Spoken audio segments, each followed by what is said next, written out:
I'm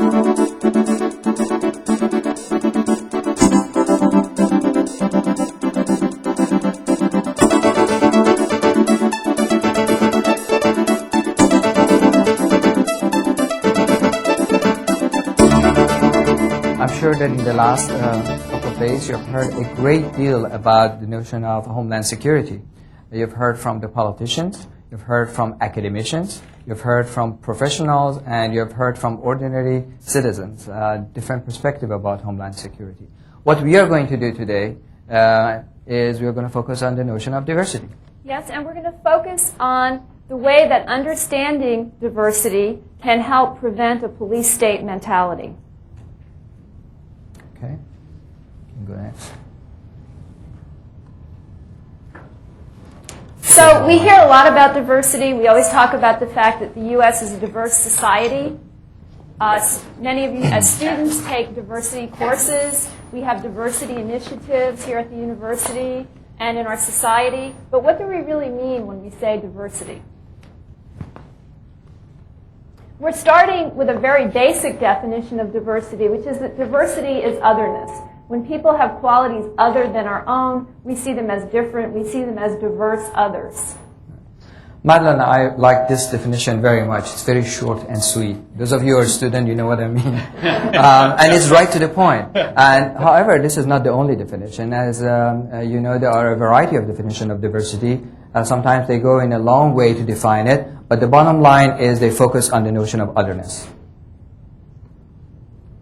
So when we see diverse others who have different qualities than our own, it may be because we're meeting people from other cultures. This would obviously be international diversity. But also within the U.S. society, we have a lot of diversity, and that's the domestic diversity that we're going to talk about. And if you look at the three of us standing here, we represent diversity within the U.S. society.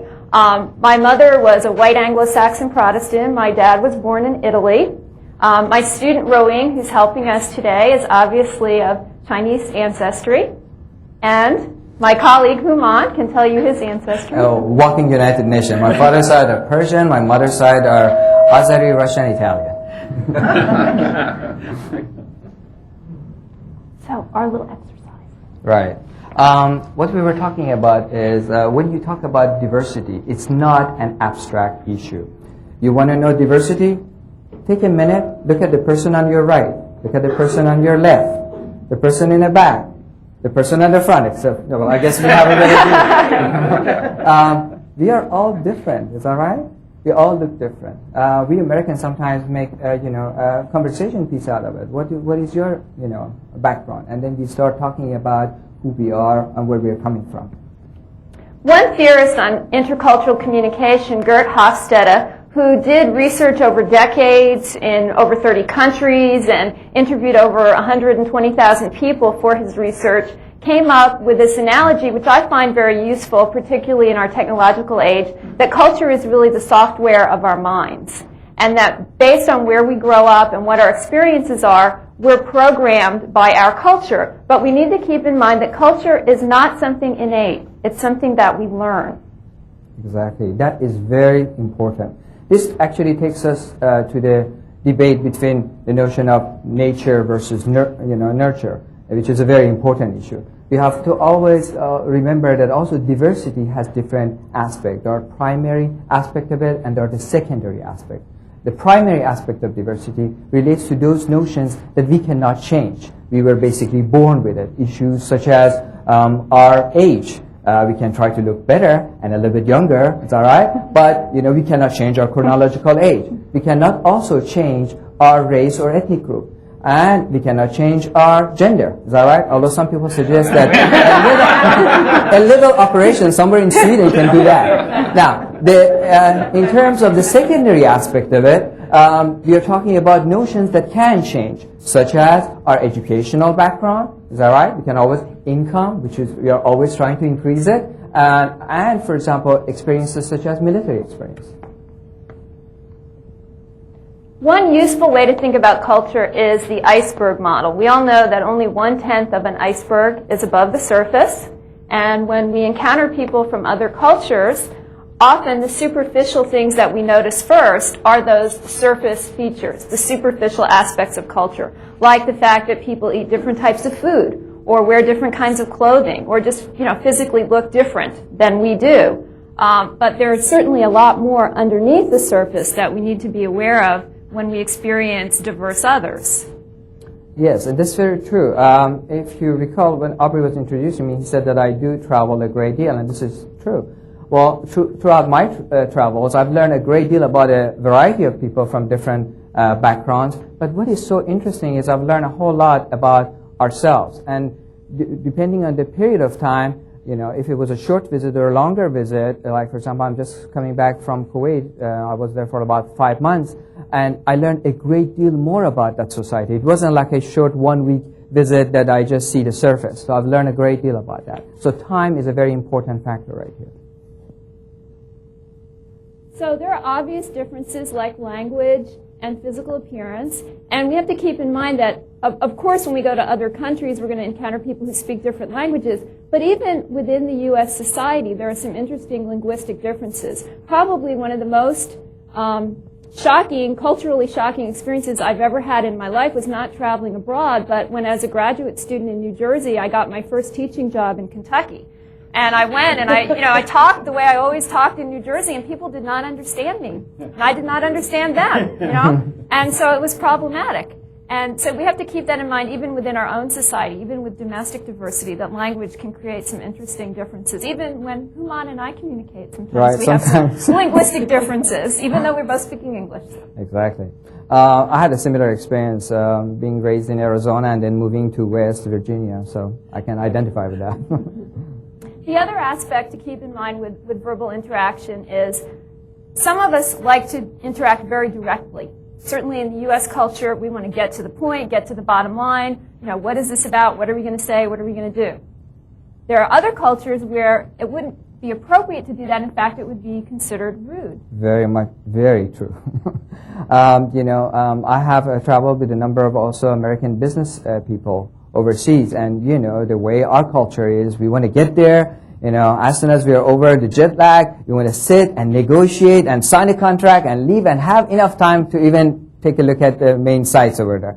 And guess what? For many people from different cultures, time is very important. They want to spend a lot of time with you. I go sometimes to negotiate, university contracts with some of the, other universities. And then you start talking about the family, this. It takes like about half an hour to an hour just to get to know me before even they are interested in talking about what work. So these are some very important differences. Other differences would include physical appearance and clothing. And when we encounter people who dress differently, particularly in some countries where women and even men would be fully clothed and not show any skin, maybe just show their eyes, that's not just a difference in dress. It's not just a fashion statement. If we have to look to the lower level of the iceberg, the underneath part, to understand the values and beliefs and traditions that underlie those differences that we see on the surface. Exactly. As you know, that one of the stereotypes, I'm a Muslim, and one of the stereotypes about our people is they like to cover. Well, because this is dealing with a very important value in my religion and culture, and that is the notion of modesty, the separation of the notion of private versus public, that, women and men are supposed to cover their, body parts. Other differences have to do with nonverbal interaction. For example, whether or not you make eye contact. When I talk to people, I'm trying to make eye contact with some of you out there. It's hard with such a large audience and some people way in the back, but certainly in our culture, we deem it appropriate to make eye contact, and if someone won't look you in the eye, you think there's something suspicious about that. Doing some consulting with Port Canaveral, we talked to the authorities there, and they said, they would be dealing with people that would come in from all different cultures. And one of the problems that came up was that the officers, the officials, felt that anybody that wouldn't make eye contact with them was very suspicious, when in fact, for some of those people, because the person was an authority figure, they were being respectful by not making eye contact with that person. So we really need to understand those things before we make judgments and think, well, there's something wrong with this guy. He won't look me in the eye, or she won't look me in the eye. Another thing is gestures, and there are certainly no universally acceptable gestures, and you could probably comment on that? This does not always mean something good. I wouldn't do that in the Middle East. And actually, there are a number of other, type of gestures. But you mentioned about eye contact. This is also very important. Last year, I had the opportunity to teach in Russia, and we were out. I was taking the students out, and I have sensitive eyes. I was wearing glasses, and a number of students, I noticed they were kind of uncomfortable. They wanted to actually see my eyes to make a connection. They didn't want to see a pair of sunglasses. In the Middle East, also this is a very important thing. People, they like to make eye contact. However, in some other cultures, like some of the Asian cultures, it is not polite to look at somebody right into the eye because it's just disrespectful. So somebody could look down. And if somebody is looking down, and here we are talking about they're going to immigration and they're not making eye contact, is that right? That could be sometimes misunderstood. So these are the signs we are talking about. Also, proximity. How close is it appropriate to stand to someone when you're talking to them? And you can get into a kind of a little cultural dance where, I think I'm going to come over and talk to you really close and you don't want me to get that close. So, that can be a consideration as well. And again, it doesn't mean that someone's being inappropriate and violating your space if in their culture that's the way you talk to somebody. They're just doing what they normally do. This has a whole lot to do with really nurture. Because, as I mentioned, I was born in a different culture, and in that culture, closeness was very important. But being raised in Arizona, 25 years of my life in the States, I think I've learned that I want to have a lot of space. So when I have sometimes international students, and they're coming asking Dr. Sadri some advice about something, and they're getting close, and I notice I'm doing that dance very slowly until I finally back up myself to a wall or something. Okay, so it's really important to understand diversity, to understand the fact that some of these superficial differences that we notice, the fact that people will or will not look in our eyes or wear a certain type of clothing, are not really superficial. The underlying reasons for them are very significant in terms of the beliefs and values of a particular society. Now we come to the idea of mindfulness, and that's what we're suggesting as an approach to deal with diversity in an effective way. If you're a mindful person, you are open to differences. You don't believe that your view is the only possible view of things. And if you're mindful, you also have respect for others, for other differences. And I think that notion of respect is so important. Because somebody who respects others, they respect themselves, and vice versa. And we truly believe in that. And I think this is a very important aspect of diversity. So what we're saying here is that because there are differences, there doesn't have to be a threat associated with those differences automatically. Now, what's the best way to really understand others? The best way is to really understand ourselves. Ralph Waldo Emerson said, if we want to see change, the best way to affect change is to stay at home with the cause. So we really need to start with ourselves. And we need to start by understanding that our culture is something that we learned. It's not something that is, quote, the way things are, the way it is.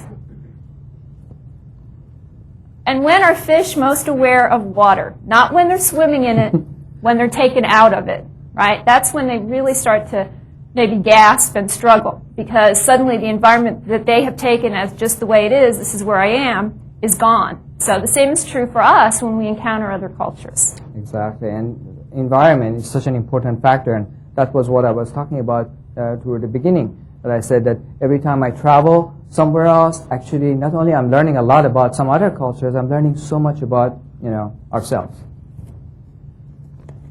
We have a little exercise for you to do, and basically what we're asking you to do is, you're the little stick person, okay? And on those lines, write in things about yourself, nouns that describe you. Like I would write daughter, or I would write teacher, or I would write writer, scholar, whatever. I would write the friend. Things that describe who I am, what I do. Exactly. I remember the very first time we did that. When Madelyn and I, we were comparing our result, I had started by saying that I'm a son, and then I'm a brother, and then I focused on the notion that I'm someone's friend, boyfriend, and then someone's colleague. And then when we started comparing and contrasting, she said, wow, you think a whole lot in terms of relationships. This is such a fine representative of the collective culture. Right. Whereas I was thinking, what do I do? You know, I'm a tennis player, I'm an athlete, I'm a teacher, I'm a this. They were all activities, which is a very individualistic orientation. And Hofstede and others have talked about the fact that all cultures can be divided into either cultures that are individualistic, where the I is the most important. We think in terms of ourselves. Probably you realize that the U.S. is one of those cultures. And cultures that are collective, where we think in terms of the group and how we fit into the group, our group membership. And our behavior might be affected by the fact that we don't want to do anything that would detract from or harm our group. We'd like to emphasize one thing. By separating individuals based on such notion of individualistic versus collective, it doesn't mean one is good and the other one is bad. We're not talking about good and bad. We're just talking about the differences. And the differences should be understood and respected. And an interesting note that researchers have found that even in cultures that are very individualistic like the U.S., if you compare the genders, even women in individualistic cultures are much more collective than men in individualistic cultures. So, not saying it should be that way, but that's what research has found. So, women tend to think more in terms of relationships. Right. And again, one more interesting thing about the individualistic culture is, although, for example, we represent such a culture from a political science perspective, when we look at it, there are a lot more communal type of activities among us than, for example, many cultures actually represent collective. Okay. So I think we have maybe a minute or two. Right. Yeah. Okay. Because I wanted to share one other thing about my experience doing this little exercise. When I ask my students to do things, I like to make sure they're things that I've done myself and that I'm willing to engage in myself. And the first time that I did this exercise, it was very interesting for me because what I noticed was, and the second page, which we won't take time to get into, but you might want to look at later, is asks you, which is the most problematic of these identities? In other words, which do you most strongly identify with? Which one do you have maybe some mixed feelings about? And for me, it was the fact that I'm Italian-American because I grew up in a family where my mom was a WASP and she was very individualistic, and my dad was from a very big, collective, typical Italian family. My mom didn't care for my dad's family. So for me, that identity was very problematic, you know, and I was very confused and torn by that because I didn't really know how to interpret the fact that I was part of that and yet my mother looked down on it. So, you know, it may be some interesting things that you'll reveal about yourself when you look at this and think about it. And my background was very different, as I mentioned, very diverse background. One thing I learned from my parents from very early age, before I got interested in politics, was compromise, because the values were just so different. So they had to always compromise on the notions of how to raise us, how to do things. Okay. Well, thank you very much. We appreciate that. We wanted to make sure we are within the time limit. And if you have any questions about some of the things we mentioned and about the exercise during the question and answer period at the end, we can talk about it. Yeah, that would be great. Thank you. Thank you. Thank you. Let's stop. You can speak about it. All righty. Thank you. And now we will turn to our next speaker.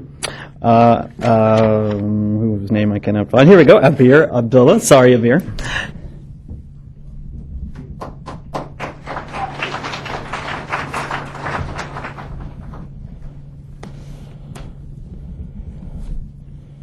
Well, good afternoon, everyone.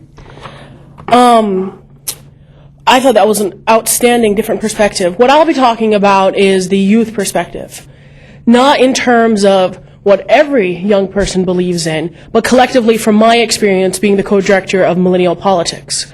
Now, again, my name is Abeer Abdalla, and as co-director, what we've tried to establish, there's so many ways to say it. Basically, Millennial Politics strives to motivate young people, those born after 1976, who have had specific different influences in their lives. Some called us the MTV generation, the Y generation. We're certainly not Gen Xers.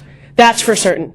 So there are certain things that we believe in or certain influences that have led to various perspectives on post 9/11 America and Homeland Security specifically. I want to start with a quote from President George W. Bush, and it's talking specifically about the national strategy for Homeland Security. Quote, "We must rally our entire society to overcome a new and very complex challenge. Homeland Security is a shared responsibility.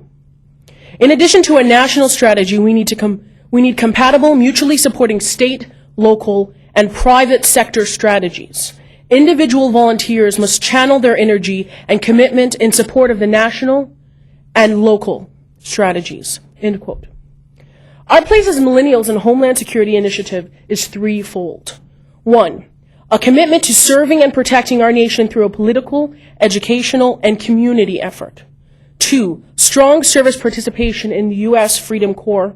And three, a call for dialogue. Now, the youth of America has risen to the challenge posed by such organizations as Rock the Vote, Service Vote, Project Vote Smart. Now, millennials who are of age, mind you, have registered and voted in local, state, and national elections. And more than ever, it is very imperative that they be brought in on the drawing board to see further legislation done on Homeland Security. An example of success in this endeavor is having Millennial Politics and myself, a member of the generation here today for this discussion. Though today there's still a void of empowerment among the youth of America. There are not many vehicles to catapult young people to serve our country's political voice, but that can be solved with education. What is Homeland Security? What does it entail? What is the Patriot Act, and who exactly does that involve? According to the Congressional Research Service, Congress passed the USA Patriot Act in response to the terrorist acts of September 11, 2001. The act gives federal officials greater authority to track and intercept communications, both for law enforcement and foreign intelligence gathering purposes. It vests the Secretary of Treasury with regulatory powers to combat corruption of U.S. financial institutions for foreign money laundering purposes. It seeks to further close our borders to foreign terrorists and to detain and remove those within our borders. Now, although it grants many of the enhancements sought by the Department of Justice, others are concerned that it does not go far enough. But how does that involve me? Are my civil liberties in danger? Will I be a victim of something some of the people in my generation like to call Big Brother? We've heard that time and time again. These are questions of the youth of America. We are passionate and energetic and assertively prepared, calling for leadership and a voice. Until now, we hadn't had our thirst quenched, but many youth-led organizations are heeding the call. From protests and organizations to letter writing and support for troops rallied, the millennial generation will not be apt to swallowing spoon-fed information. We need to know where we can plant our feet and take a stand, use our potential, and to raise a generation of leaders. The success of Homeland Security also lies in youth service participation. With USA Freedom Corps, we have the opportunity to fill a need for our country. Launched on January 2002, the mission of the Presidential Coordinating Council and White House office is to foster a culture of service, citizenship, and responsibility. But who's volunteering? According to the Bureau of Labor Statistics, more than 59, let's think about that for a bit, 59 million Americans aged 16 and older. I know I have my class, I teach Model UN at a school in Orlando, and my class is back there. And they know, they're range in ages from 14, give a wave, girls. They give, they're, I say, probably starting from 14 all the way through 18. And they themselves know that having a community service ethic is very much a part of being an American and being a citizen and doing everything that it takes to be a young person in today's country. So having that as an aspect of Homeland Security is just as much a core of anything else for youth of America. Now, how many of you in the audience between the ages of 16 and 27? Raise your hand. Okay, that makes for a good exercise. Okay, wait, keep them up, please. You can do two hands if you want now. One hand, please.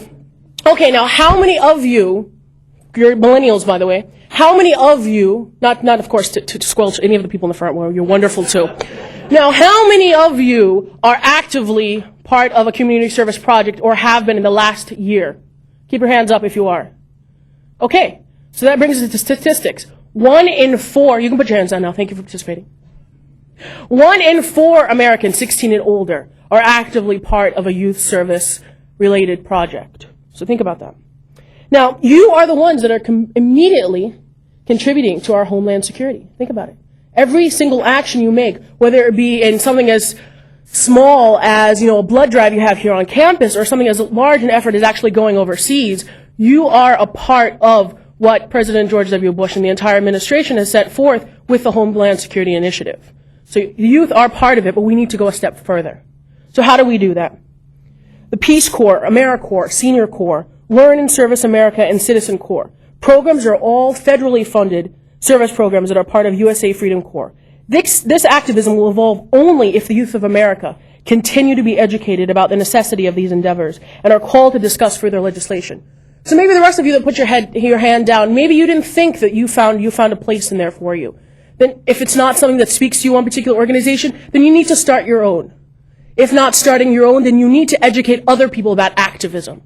Some respect, you have a need in our society today to be active, regardless of what party line you're part of. You don't have to do it even on a party line. It can be completely nonpartisan efforts, but you have to take the initiative to be active. Simply the fact that you came here today to be educated is part of that service initiative. Now, the third initiative imperative to the success of Homeland Security is dialogue with the millennial generation. Dialogue is as simple as symposiums, conferences, and workshops, and as glitzy as media blitzes and intense educational campaigns on the local, state, and national levels. One easy example is preparing and training youth community members to organize emergency response teams in their neighborhoods. A community emergency response team, or CERT, as it is called, is a local or neighborhood group that receives special training to enhance their ability to recognize, respond to, and recover from a major emergency or a disaster. Now, CERT is about readiness, people helping people, rescuer safety, and doing the greatest good for the greatest number. In a disaster, our best untapped resource is you and me. CERT is a positive and realistic approach of creating dialogue and making a difference in our communities. Now, organizations like CERT or initiatives like CERT have full training established into their curriculum of what they do to go out into the community. So you can't idly sit by and say, well, I don't know how to do it, or nobody showed me how to do it, or there's no reason, there's no need for me. That not factor should not be a part of our vernacular. Now, create town hall discussions, have various youth prepare presentations about emergency preparedness, service projects, and understanding one thing I've certainly been enjoying recently, the Homeland Security Advisory System Risk of Attack color coding. I find that so, fascinating myself. Preparing the youth of America today ensures our nation will be reared by a generation of active, educated, and aware citizens to protect us today and lead us into a fruitful and productive tomorrow. I will leave you today with the words of a young girl, Morgan Transu, who's a high school student in Kendall Park, New Jersey. And she's just won the National Endowment for the Humanities 2002-2003 essay contest, which is entitled We the People. And they asked them to use historical relevance about how they particularly are part of society today and how we can, ensure to save our civil liberties. So, quote, tragic events like September 11th attacks may fragment Americans' lives and a sense of security. But common principles pull us together in a unified nation. Checks and balances, a principle first established by the Founding Fathers, continues to support and safeguard our strong national government, which provides citizens security and aid in times of crisis. As a check, judicial review exemplifies how the system has protected democracy and personal liberty against such terrors since its creation. Without a strong sense of constitutional checks and balances and the implied powers of judicial review from Marbury versus Madison, Americans today could not boast a truly free country. Educate your community. Educate yourself. It really comes down to being an aware citizen and being something that you feel proud of. We're part of a wonderful country, as hokey as it may sound. We need to take that. We need to take in the fabric and appreciate what it means to be red, white, and blue. What do those, colors, what are the people overseas fighting for? Or what are we here protesting about? The simple fact that you're allowed to protest is because people set that in place to allow you to do so. So regardless of what your position is on either side, you need to celebrate that freedom. And you do so in educating yourselves and being an active participant in this society. Thank you.